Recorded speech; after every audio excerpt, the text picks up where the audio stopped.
காலையில் எழுந்து காலேஜுக்கு போயிட்டு ஃப்ரெண்ட்ஸ் கூட ஃபுல்லாக அமக்கலம் பண்ணிவிட்டு திரும்பி வீட்டுக்கு வந்துட்டு வாட்ஸ்அப்பில் ஃபேஸ்புக்கில் எந்த நேரமும் ஃப்ரெண்ட்ஸ் கூட மெசேஜ் பண்ணிவிட்டு சந்தோஷமாக இருக்க ஒரு யதார்த்தமான ஒரு பையன். இப்போ இருக்க காலகட்டத்தில் பார்த்திங்கன்னா நம்மளோட ஃபேஸ்புக் அம்மாவாகவும் வாட்ஸ்அப் அப்பாவாகவும் மாறிட்டுருக்க காலகட்டம் அது. இப்போ உங்ககிட்ட நான் ஒரே ஒரு விஷயம் மட்டும்தான் ஷேர் பண்ண ஆசைப்பட்றேன். யாரோட அன்புக்காக நம்ம காத்துட்ருக்கேன் இந்த காலகட்டத்தில். நம்மளோட அன்புக்காக 2 பேர் எந்த நேரமும் காத்துட்ருக்காங்க.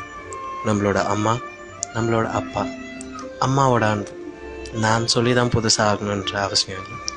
என் பையன் சந்தோஷமாக இருக்கணும்னு சொல்லிட்டு அம்மா காத்துட்ருப்பாங்க. அந்த நேரத்தில் வாட்ஸ்அப்பில் ஒரு குரூப்பில் வந்து ஒரு ஃபன்னி டெக்ஸ்ட்டை பார்த்துட்டு நம்ம சிரிச்சிட்ருப்போம். அதை பார்த்த அம்மா என் பையன் உண்மையாலே ரொம்ப சந்தோஷமாக தான் இருக்கான்னு நினச்சிட்டு சந்தோஷப்படுவான்.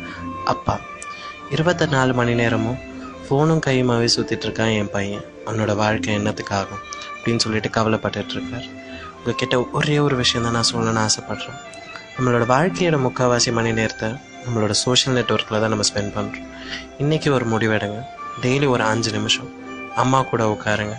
ஃப்ரெண்ட்ஸ் கூட பேசுகிற மாதிரி அம்மா கூட அடித்து பிடிச்சி ஜாலியாக கலாச்சு வாழ்க்கையை ஜாலியாக்குங்க. அம்மாவுக்கு இதை தாண்டி என்ன தேவை? அப்பா கூட தோள் மேலே கை போட்டு, அப்பா எப்படி இருக்கீங்க, சாப்பிட்டீங்களா, வேலை எப்படி போயிட்டுருக்கு, இதை கேளுங்க. இதை தாண்டி அப்பா வேறு என்ன எதிர்பார்த்துற போகிறாரு?